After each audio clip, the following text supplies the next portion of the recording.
छत्रपती शिवाजी महाराजांचा, महात्मा ज्योतिबा फुलेंचा, सावित्रीबाई फुलेंचा, छत्रपती शाहू महाराजांचा, डॉक्टर बाबासाहेब आंबेडकरांचा, जय जय जय जय जय भीम, जय जय जय जय जय भीम. सगळ्यात पहिले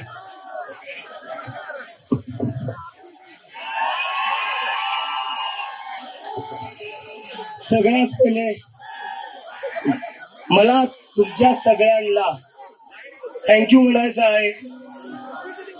कारण की जेव्हा मी अमेरिकेमधनं फ्लाईट मध्ये बसलो होतो तेव्हा असं मला हे नक्कीच माहिती होतं की मला अटक करण्यात येणार आहे. पण मी असं ठरवलं होतं, मला जरी अटक झाली तरीही चालेल. मला माहिती होतं, मला भरोसा होता की तुम्ही लोक ही मूव्हमेंट पुढे चालवणार आणि ही तुमचीच ताकद होती, ही तुमची शक्ती होती, ज्याच्यामुळं हे लोक मला अटक नाही करू शकले. मी जेव्हा अमेरिकेवरून निघालो, माझी आई तेव्हा खूप रडत होती. जितकं मी अमेरिकेला जाताना ती रडली नव्हती, तेवढं ती रडली जेव्हा मी आपल्या देशात वापस येत होतो. कोणत्या आईला असं वाटत नसेल की तिचं लेकरू घरी आलं पाहिजे, पण तरी ती म्हणली, घरी तू इंडियात वापस येऊ नको, हे लोक तुला अटक करतील, नाही ते तुझ्यासोबत काही बरं वाईट करतील. आणि हे सांगायचं कारण म्हणजे ही फक्त माझ्या एकट्याची सिच्युएशन नाहीये. असे सगळे आई वडील इथं बसलेले असतील आज, ज्यांना वाटतं की माझा मुलगा जर राजकारणावर बोलला, माझी मुलगी जर सरकारला प्रश्न विचारेल तर त्यांच्या सोबत काही बरं वाईट होईल किंवा केस टाकल्या जातील. तर ही सगळ्या आई वडिलांच्या मनात भीती आहे. तर मला फक्त त्या आई वडिलांना सांगायचं आहे, तुमच्या मुला मुलींना तुम्ही बोलवण्यापासून थांबू नका. जेलमध्ये जायचं असेल तर मी जाईल, पण तुम्ही तुमच्या मुला मुलींना बोलवण्यापासून थांबू नका. त्यांना बोलू द्या. जोपर्यंत ते बोलणार नाही तोपर्यंत ही सरकार अशीच आपल्याला ग्रँटेड घेत राहील. ते आपल्याला कुठंच होऊ द्यायचं नाहीये. आणि आता येतो मी कॉकरोचवर. त्याच्या आधी आपण एक नारा लावू, I am cockroach, I am cockroach, I am cockroach, I am cockroach, I am cockroach, I am cockroach, I am cockroach, I am cockroach, I am cockroach, I am cockroach, I am cockroach, I am cockroach, I am cockroach. तर मित्रांनो,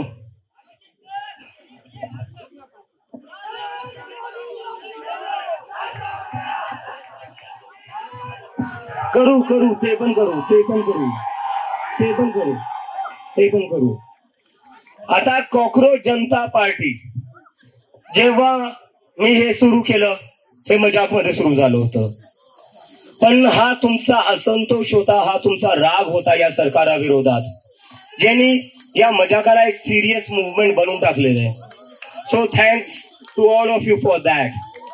आणि मला जेव्हा हे सुरू झालं तेव्हा बरेचसे लोक मला इंटरव्ह्यू मध्ये विचारत होते, असतील 10 मिलियन, असतील 20 मिलियन, पण हे सगळं सोशल मीडियावर आहे, जमिनीवर कोणीही येणार नाही.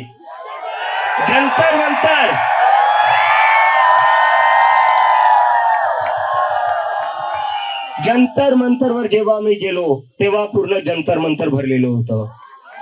आणि मी आज सकाळी सगळ्या मीडियाला सांगत होतो, जंतर मंतर पेक्षा जास्त कॉकरोच आज पुण्यात येतील. आणि पुण्याने ते करून दाखवले. जंतर मंतर पेक्षा मोठी सभा आज आपली झालेली आहे. आणि काय हे लोक, जेव्हापासून ही मुवमेंट सुरू झालेली आहे, काय मागतोय आम्ही फक्त राजीनामा मागतोय. कशासाठी मागतोय? नीटचे 22 लाख स्टुडंट, सीबीएसईचे 17 लाख स्टुडंट, सीयूईटीचे 16 लाख स्टुडंट, एसएससी जीडीचे 40 लाख स्टुडंट असे 1 करोड पेक्षा जास्त स्टुडंट आहे ज्यांच्या असे 1 करोड पेक्षा जास्त स्टुडंट्स आहे ज्यांच्या सोबत अन्याय झालेला आहे आणि तरीही कोणी जिम्मेदारी घ्यायला तयार नाहीये, तरीही कोणी राजीनामा द्यायला तयार नाहीये. तर आमचं हे म्हणणं आहे की तुम्ही कधीपर्यंत असे बिनलाजापणे तुमच्या खुर्चीवर बसून राहाल आणि आपल्या देशाचे जे विश्वगुरु आहेत,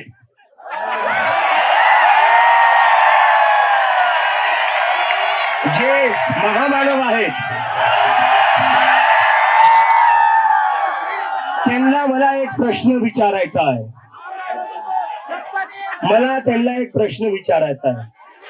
तुमच्यासाठी हे 1 करोड स्टुडंट्स महत्वाचे का तुमचा एक इनकॉम्पिटेंट मिनिस्टर महत्वाचा आहे? तुम्हाला निवड करावं लागल. जर तुम्ही त्यांना काढणार नाही तर उद्या तुमचं ट्रान्सफर करण्यात येईल. आता अजून सहन करणार नाहीत लोक. स्टुडंट्स आत्महत्या करतायत. मी तरी आज इथं उभा आहे, तुम्ही सगळे इथं बसलेले आहेत, पण त्या आई वडिलांचं काय ज्यांच्या लेकरांनी आत्महत्या केलेली आहे?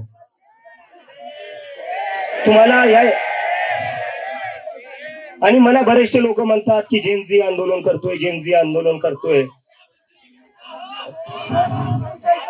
शिक्षा मंत्री कैसा हो, शिक्षा मंत्री कैसा हो, शिक्षा मंत्री कैसा हो.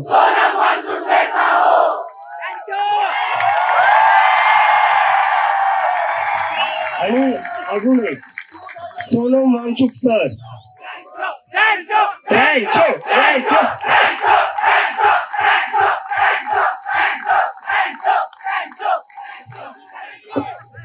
सोनम वांगचुक सर हे या देशातले सगळ्यात मोठे एज्युकेशनिस्ट आहे. अशा माणसाला शिक्षा मंत्री करण्याच्या जागी यांनी जेलमध्ये टाकलेलं होतं. आज मी बातमी वाचली, जे जंतर मंतरवर एक टीचर आली होती आमच्या मुवमेंटला सपोर्ट करायला, तिलाही सस्पेंड करण्यात आलेलं आहे.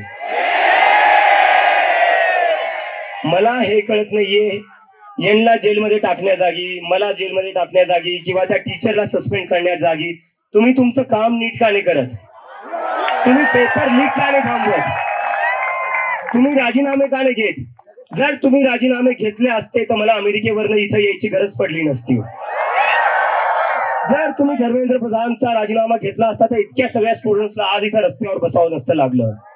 तर तुम्ही काय चालवलेलं या देशात हा तुम्हाला विचार करावा लागेल. आणि आता मी तुमच्या सगळ्यांना एक रिक्वेस्ट करतो,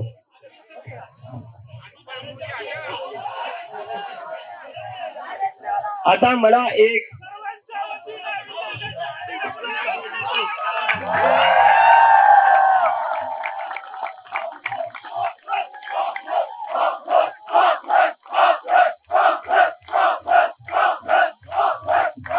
और ये लद्दाख के तरफ से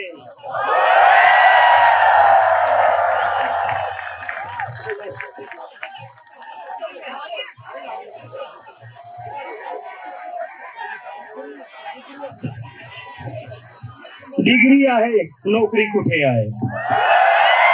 आता मी याच्यावरच येतोय. फ्रेट मित्रांनो, मागच्या 10-12 वर्षात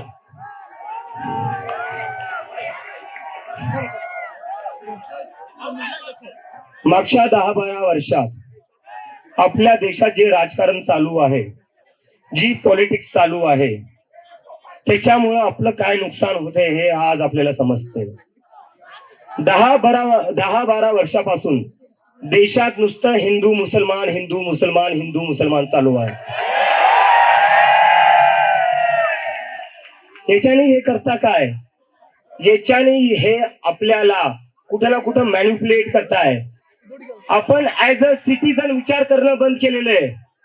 आपण हिंदू किंवा मुसलमान आहे या पर्स्पेक्टिव्हने आपण विचार करतोय. त्यांना आपण हेच पाहिजे, त्यांना डिवाइड करायचं आहे. कारण की जेव्हा तुम्ही स्वतःचा हिंदू म्हणून विचार करसाल, स्वतःचा तुम्ही मुसलमान म्हणून विचार करसाल, तेव्हा तुम्ही फक्त धार्मिक विषयांचाच विचार करसाल. तुम्ही एम्प्लॉयमेंटचा विचार नाही करणार, तुम्ही एज्युकेशनचा विचार नाही करणार, तुम्ही जॉब्स, महागाई याचा विचार नाही करणार. तर हे लोक 10 वर्षात त्या गोष्टीत सक्सेसफुल झालेले आहे. पण आता तुम्ही सगळे लोक इथं जमलेले आहेत, ही आपल्या सगळ्यांची जिम्मेदारी आहे की या देशात याच्या पुढे हिंदू मुस्लिमची राजनीती नाही चालणार. हिंदू मुस्लिम की राजनीति नहीं चलेगी, नहीं चलेगी, नहीं चलेगी. हिंदू मुस्लिम की राजनीति, हिंदू मुस्लिम की राजनीति नहीं चलेगी, नहीं चलेगी. हिंदू मुस्लिम की राजनीति नहीं चलेगी, नहीं चलेगी. कुठं ना कुठं आपण विचार केला पाहिजे. ज्या हिंदू मुस्लिमच्या राजनीतीने राजकारणाने आपल्याला दिलं काय? आज देशात 40 वर्षात सगळ्यात जास्त अनएम्प्लॉयमेंट आहे. कशामुळं? कारण की नुसतं हिंदू मुस्लिम मध्ये अडकून ठेवले, फसून ठेवले आपल्याला. काय चालू आहे आपल्या देशात? हिंदू मुस्लिम चालू आहे, त्याच्यात आपल्याला भेटतं काय? रस्त्यावर खड्डे भेटतायत.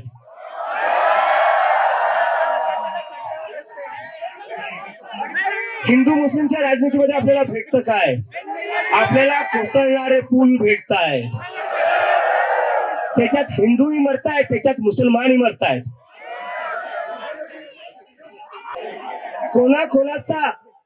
कोणाचा हिंदू मुस्लिमच्या पॉलिटिक्समुळे फायदा झालाय?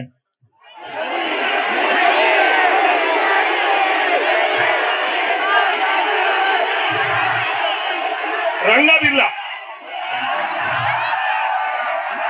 तर फक्त आता इथं घोषणा देऊन चालणार नाही, मला तुमच्या सगळ्यांकडून कमिटमेंट पाहिजे.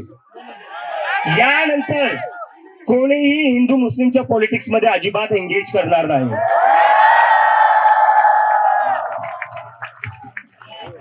भलेही ते ब्रिटिश असो,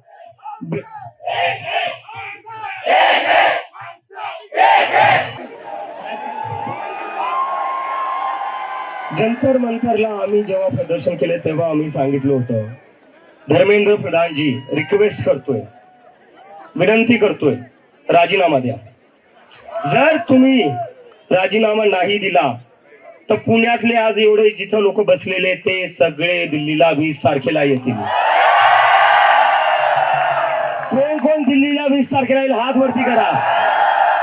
चलो दिल्ली, चलो दिल्ली, चलो दिल्ली, चलो दिल्ली. धर्मेंद्र प्रधान राजीनामा द्या. चलो दिल्ली, चलो दिल्ली. आणि या आंदोलनाची, देशव्यापी आंदोलनाची सुरुवात मी पुण्यातून केली आहे, कारण मी स्वतः पुण्यातून शिकलेलो आहे. याच युनिव्हर्सिटीमधून मी कितीदा चक्रा मारलेल्या आहेत, कितीदा मित्रांना भेटायला आलेलो आहे. तर मला कोणी विचारलं असं काही पुणेच का? अरे म्हणलं पुणे माझं होम ग्राउंड आहे. मला म्हणत होते दिल्ली जशी गर्दी झाली तशी पुण्यात होईल का? म्हणलं जर माझ्या होम ग्राउंड वर गर्दी नाही होणार तर कुठं होणार? पुणेकर विथ यू, पुणेकर विथ यू, पुणेकर विथ यू.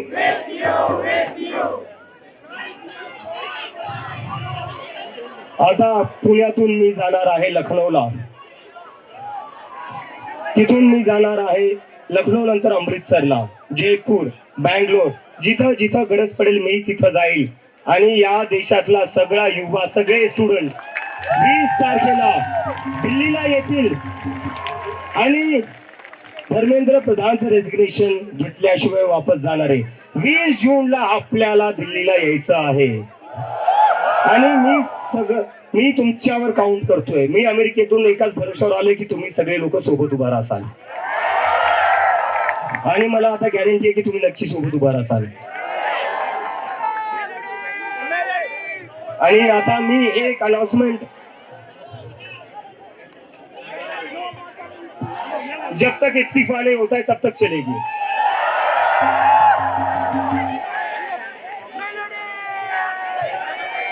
एक मिनिट इथं अल्टिमेटम दे दिया है. सैटरडे तक रिजाइन करिए, सैटरडे को रिजाइन नहीं करते तो 20 जून को हम सब दिल्ली आ रहे हैं।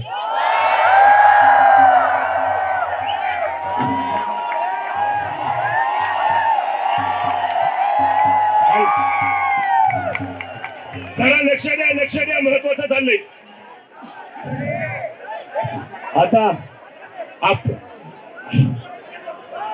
आता मी थोडं मुख्यमंत्री जे आपल्याला बोलले अराजक तत्व आहेत, अरे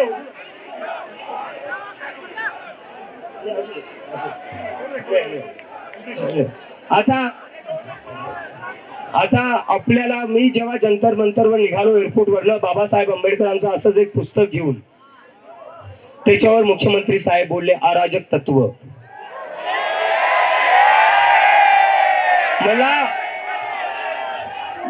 मला मुख्यमंत्री साहेबांना विचारायचं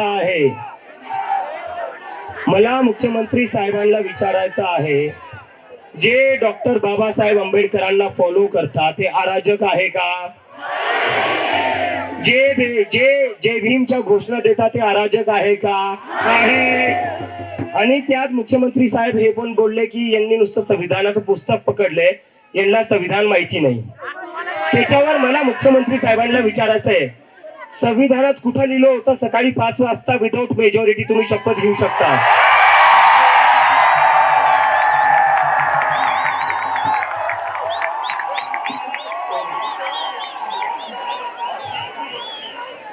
तर मुख्यमंत्री साहेब, आम्ही जय भीमचे नारे देऊ, जय जय जय जय जय भीम, जय भीम जय भीम, जय जय जय जय जय भीम, जय भीम जय भीम, जय जय जय जय जय भीम, जय भीम जय भीम। आता मी येतो एका आपल्या अनाउन्समेंट वर।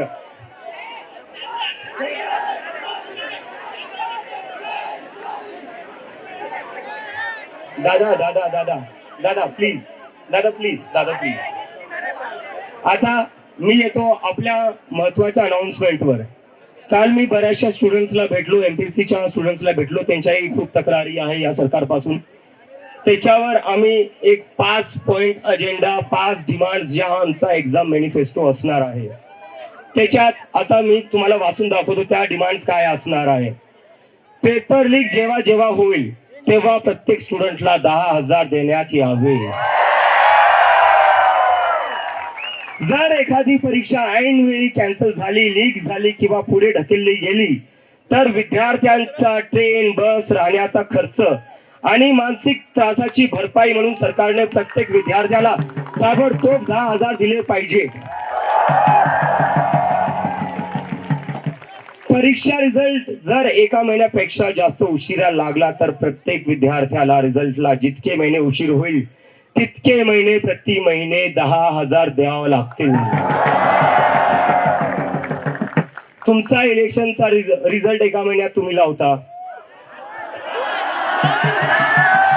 तुमचा इलेक्शनचा रिझल्ट तुम्ही 1 महिन्यात लावता।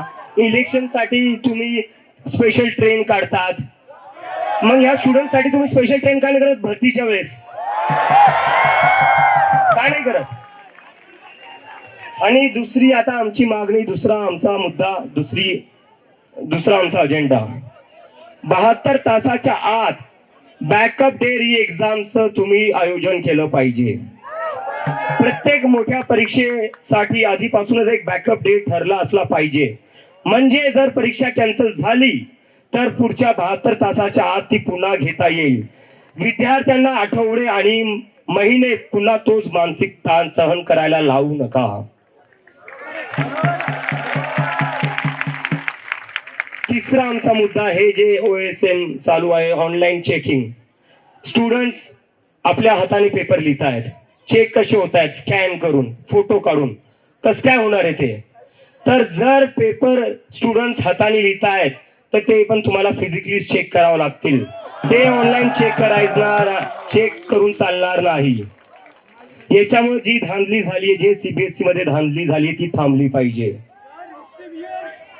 आणि आता अजून एक मुद्दा आमचा, लेट होणाऱ्या परीक्षांसाठी वय मर्यादेत सवलत।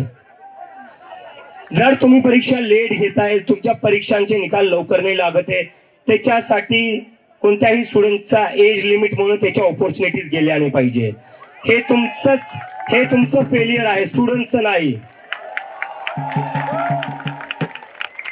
हे सरकारचं फेलियर आहे. सरकारच्या फेलियरमुळे कोणत्याही स्टुडंटचे अटेम्प्ट कमी झाले नाही पाहिजे. आणि दुसरी आता आमची शेवटची एक जी मागणी आहे, परीक्षेच्या 7 दिवसाआधी कम्प्युटर टेस्टचं ऑडिट झालं पाहिजे. कोणाला तुम्ही टेंडर देतायत, जसं एका इंडिपेंडेंट बॉडीने ऑडिट केलं पाहिजे.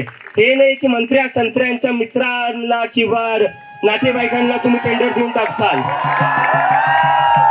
हे चालणार नाही. तर ह्या आमच्या 5 मोठ्या डिमांड आहे. आणि आता माझा एक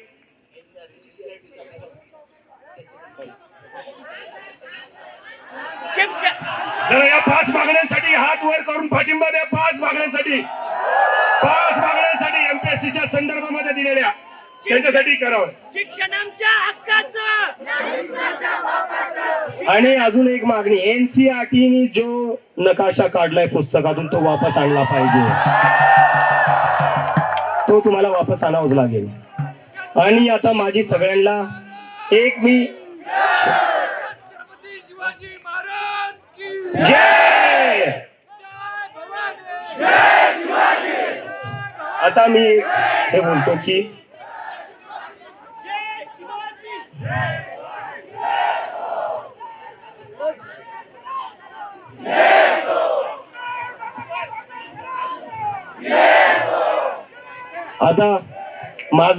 आता मी थोडं मला एका खूपच सिरियस इश्यूवर बोलायचंय.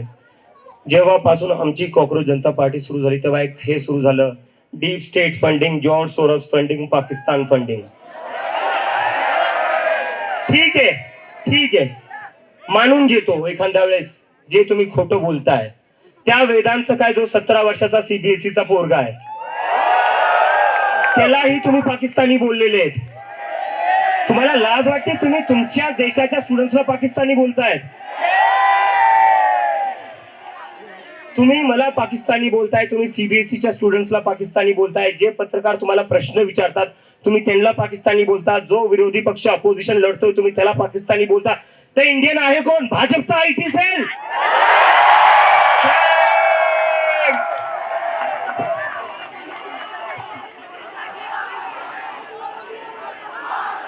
तर आता आम्ही सांगतोय, हे हिंदू मुसलमान आणि पाकिस्तानचं चालणार नाही.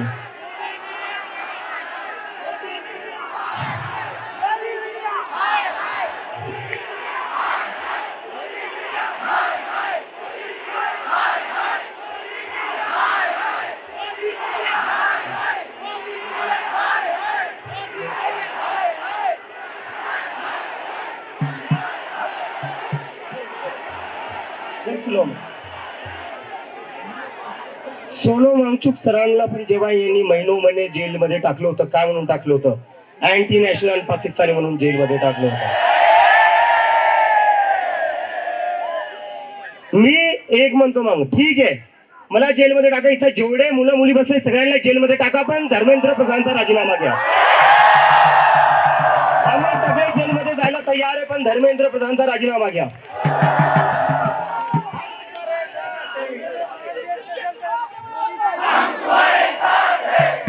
आता बऱ्याचशा लोकांना प्रश्न पडलाय, नक्की कॉक्रोच आहे काय? कॉक्रोच आहे काय? कॉक्रोच हा एक मेसेज आहे की या देशातला युवा तुमच्या पॉलिटिक्सला थकला आहे, तुमच्या पॉलिटिक्सवर फ्रस्ट्रेट झालेला आहे. या सिस्टमवर गिव्ह अप केलेला हा कॉक्रोच आहे. आणि भरपूर लोक म्हणतात कॉक्रोच गटारीत असतात, कॉक्रोच इथं असतात तिथं असतात. मी म्हणतो कॉक्रोच तिथं असतात जिथं काही सडलेलं असतं. सिस्टम सडलेला आहे, त्याला नीट करावं लागेल आणि त्याला कॉक्रोचेस आता नीट करणार. तर आपण ज्या गोष्टी ठरवल्या सगळ्यांनी 20 तारखेला जंतर मंतरला यायचंय. हात वरती करून परत एकदा सांगा कोण कोण येणार आहे. आणि परत एकदा सांगा, हिंदू मुस्लिम की राजनीति नहीं चलेगी, नहीं चलेगी. हिंदू मुस्लिम की राजनीति नहीं चलेगी, नहीं चलेगी. हिंदू मुस्लिम की राजनीति नहीं चलेगी, नहीं चलेगी. धर्मेंद्र प्रधान इस्तीफा दो. इस्तीफा दो, इस्तीफा दो. धर्मेंद्र प्रधान धर्मेंद्र प्रधान इस्तीफा दो, धर्मेंद्र प्रधान इस्तीफा दो. आणि आता येतो मी, जे ऍक्शन या सरकारने घेतलेलं आहे, ऍक्शन या सरकारने काय घेतलं आहे, ज्या स्टुडंट्सनी सुसाईड केलं त्याच्यावर यांनी ऍक्शन घेतलंय ट्रान्सफर, सस्पेन्शन पण नाही, ट्रान्सफर. अधिकाऱ्यांचं ट्रान्सफर केलेलं आहे. म्हणजे आपल्या देशात स्टुडंट्सची लाईफची व्हॅल्यू एवढी कमी आहे की तुमच्याकडून साधं सस्पेन्शन पण होत नाहीये. त्यामुळे मी म्हणतोय राजीनामा घेतल्याशिवाय आम्ही थांबणार नाही. धर्मेंद्र प्रधान इस्तीफा दो, धर्मेंद्र प्रधान इस्तीफा दो, धर्मेंद्र प्रधान इस्तीफा दो.